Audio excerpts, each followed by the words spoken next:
अस्सलामु अलैकुम वरहमतुल्लाहि वबरकातुहू। उम्मीद करती हूँ आप सब खैर आफियत से होंगी और ईमान की बेहतरीन हालतों में होंगी। अल्लाह ताला आप तक आने वाले हर शर को खैर में बदल दे, आमीन। आज जो हम टॉपिक डिस्कस करेंगे वो है वितर।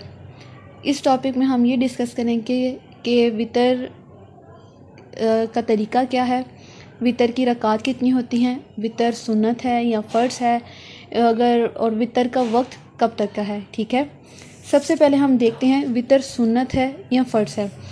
हज़रत अली अबी तालिब रज़ी अल्लाह से रवायत है, फरमाते हैं वितर फ़र्ज़ नमाज की मानिद हतमी और लाजमी नहीं, बल्कि ये एक ऐसी सुन्नत है जिसे रसूलुल्लाह सल्लल्लाहु अलैहि वसल्लम ने जारी किया। यानी वितर जो है वो फ़र्ज़ नहीं है। ठीक है, फ़र्ज़ नमाज में से यानी फ़र्ज़ जो हम पढ़ते हैं फजर, ज़ोहर, असर, मगरिब, इशा, इनमें जो हमने फ़र्ज़ पढ़ते हैं वो फ़र्ज़ हैं। लेकिन जो वितर है वो नबी करीम सल्लल्लाहु अलैहि वसल्लम ने पढ़ा और इसको छोड़ा नहीं। अगर किसी का वितर छूट जाता है तो वो दिन के किसी भी हिस्से में पढ़ सकता है, लेकिन उसको छोड़े ना। अब हम देखते हैं वितर का असल वक्त कब तक है।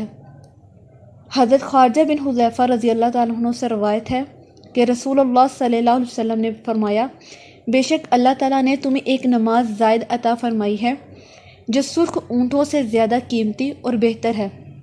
हमने अर्ज़ की, ए अल्लाह के रसूल सल्लल्लाहु अलैहि वसल्लम, वो कौन सी नमाज है?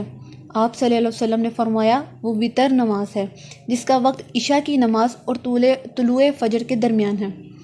यानी कि इशा की नमाज के बाद जब आपने इशा की नमाज़ अदा कर लेनी है तब आपने वितर को अदा करना है, और इसका एंड वक्त जो है वो फ़जर की नमाज से पहले पहले तक है। अगर कोई शख्स बाकायदगी से तहज्जुद की नमाज़ अदा करता है तो वो इशा की नमाज के साथ वितर ना अदा करे, वो तहज्जुद के बाद अदा करे। लेकिन अगर किसी को डाउट है कि मैं पता नहीं तहज्जुद में उठ पाऊँगा या नहीं पाऊँगा, अगर मेरी नींद गालिब आ गई तो हो सकता है मैं सोता रहूँ, तो उसके लिए ये बेहतर है कि वो इशा की नमाज के साथ वितर अदा कर ले। बाज़ लोग कहते हैं कि अगर उसने वितर अदा कर लिया है तो तहज्जुद के टाइम जब वो दोबारा उठा है तो वो दोबारा से वितर अदा करेगा। बिल्कुल भी नहीं। अगर उसने पहले वितर अदा कर लिया है, तहज्जुद के टाइम अल्लाह ताला ने उसकी आँख खोल दी है, तो वो नफल पढ़ के बस उसका काम ख़त्म हो जाएगा। एक बात यहाँ पे और बतानी थी, कुछ लोगों के माइंड में था कि तहज्जुद तब अदा होती है जब हम सो के उठते हैं, यानी कि रात का कुछ हिस्सा सोए फिर उठे। ऐसा बिल्कुल भी नहीं है। अल्लाह ताला से अगर हमने मुलाकात करनी हो, अल्लाह ताला से हमने दिल की बात करनी हो, तो ज़रूरी नहीं कि हम पहले सोएं फिर ही उठें। अल्लाह ताला तो हर वक्त हमारे पास है। वो तो कहता है कि आप मेरी तरफ आओ, मैं तुम्हारी तरफ आने वाला हूँ। ठीक है, तो आपको जब भी टाइम मिले, आधी रात को आपका दिल कर रहा है, जब भी, तो आप नफल अदा कर सकते हैं।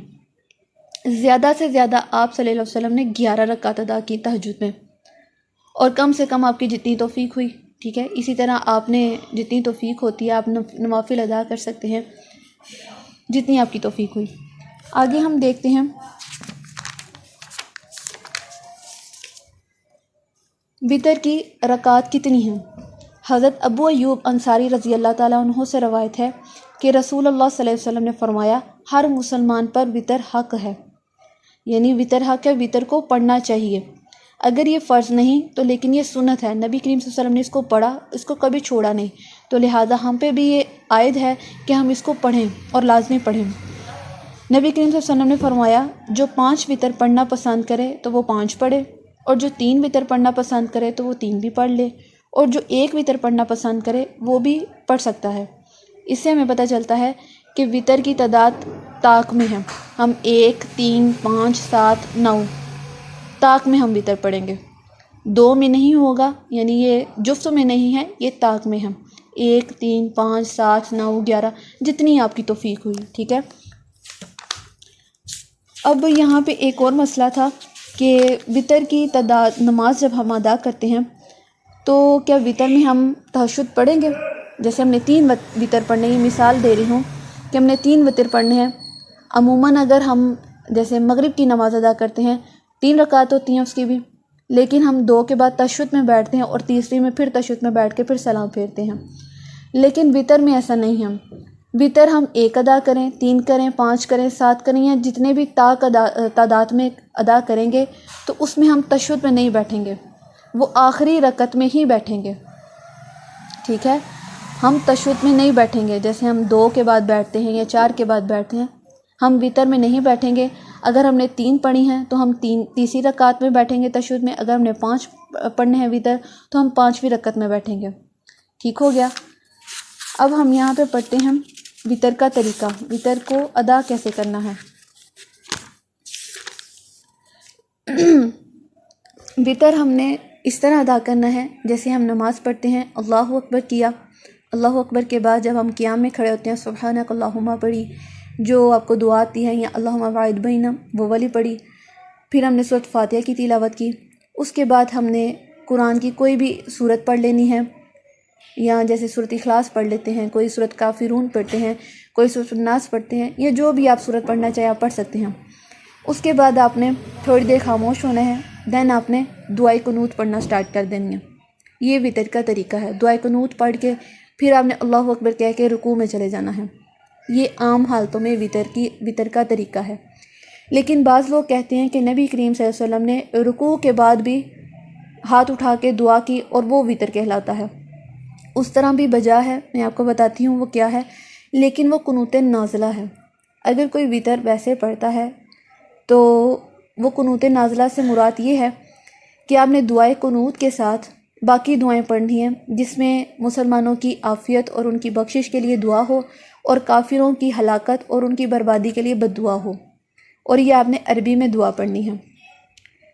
وہ کیسے پڑھتے ہیں، قنوت نازلہ کیسے کرتے ہیں؟ حضرت انس بن مالک رضی اللہ سے روایت ہے کہ نبی کریم صلی اللہ علیہ وسلم نے رکوع کے بعد 1 مہینہ تک دعائے قنوت جاری رکھی تھی۔ رکوع کے بعد، ٹھیک ہے، 1 مہینہ تک دعائے قنوت جاری رکھی تھی۔ عرب کے بعض قبائل کے خلاف آپ صلی اللہ علیہ وسلم نے بد دعا کی، پھر اسے چھوڑ دیا۔ اس سے ہمیں پتہ چلتا ہے کہ یہ قنوت نازلہ تھی۔ قنوت نازلہ کیسے ہوتی ہے؟ اللہ اکبر کہا ہم نے، پھر ہم نے اپنی سورت جو حمد و ثنا اللہ کی بیان کی، پھر ہم نے سورۃ فاتحہ کی تلاوت کی، اس کے بعد کوئی سی بھی سورت کو پڑھا، دین ہم نے اللہ اکبر کیا، رکوع میں چلے گئے، اور رکوع سے کھڑے ہو کے ہم نے دعا کے لیے جیسے ہم ہاتھ اٹھاتے ہیں ویسے ہم نے ہاتھ اٹھانے ہیں، اور ہم نے دعائے قنوت کے ساتھ جو ہمیں باقی عربی میں دعائیں آتی ہیں وہ ہم نے پڑھنی ہے۔ پھر ہمارا وتر مکمل ہوگا، پھر ہم سجدے میں جائیں گے۔ ٹھیک ہو گیا۔ یہ 2 طریقے ہیں وتر کے۔ اگر آپ رکوع سے پہلے وتر کی دعا پڑھتے ہیں جیسے دعائے قنوت پڑھتے ہیں، تب ہم سمپل دعائے قنوت پڑھیں گے خالی، اس کے ساتھ اور کوئی دعا نہیں پڑھیں گے۔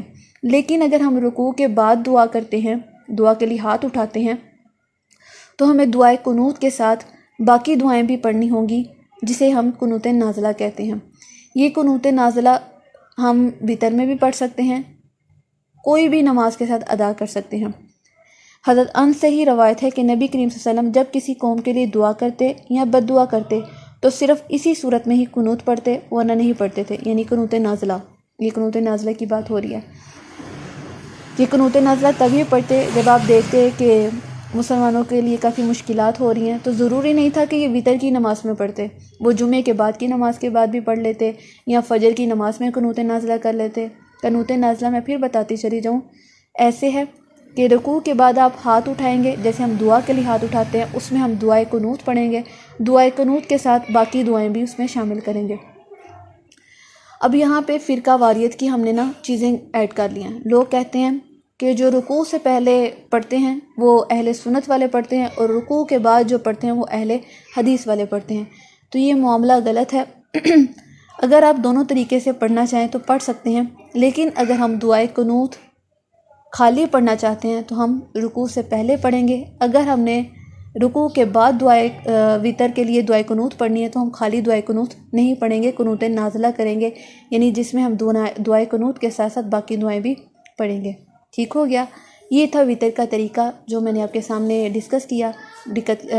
وتر کی جو رکعات تھی وہ بھی آپ کو بتائیں، وتر کا وقت کہاں تک ہے وہ بھی آپ سے ڈسکس کیا، اور اس کی فضیلت کے بارے میں بتایا کہ یہ سرخ اونٹوں سے بھی زیادہ افضل ترین نماز ہے جو اللہ تعالیٰ نے ہمیں وتر کی صورت میں بتائی ہے۔ ٹھیک ہے۔ اگر کہیں پہ لگتا ہے کسی کو کہ میں مسٹیک کر رہی ہوں تو پلیز مجھ سے کانٹیکٹ کیجیے گا، اس آڈیو کو زیادہ سے زیادہ شیئر کیجیے گا، تاکہ اگر کسی کو کہیں پہ کوئی ایشو ہے یا کوئی پڑھتا ہے اور نہیں صحیح پڑھا تو ضرور اس کو بتائیے گا، تاکہ آپ کے ساتھ باقیوں کی بھی اصلاح ہو سکے۔ اپنا خیال رکھیے گا، دعاؤں میں خاص طور پہ یاد کریے گا۔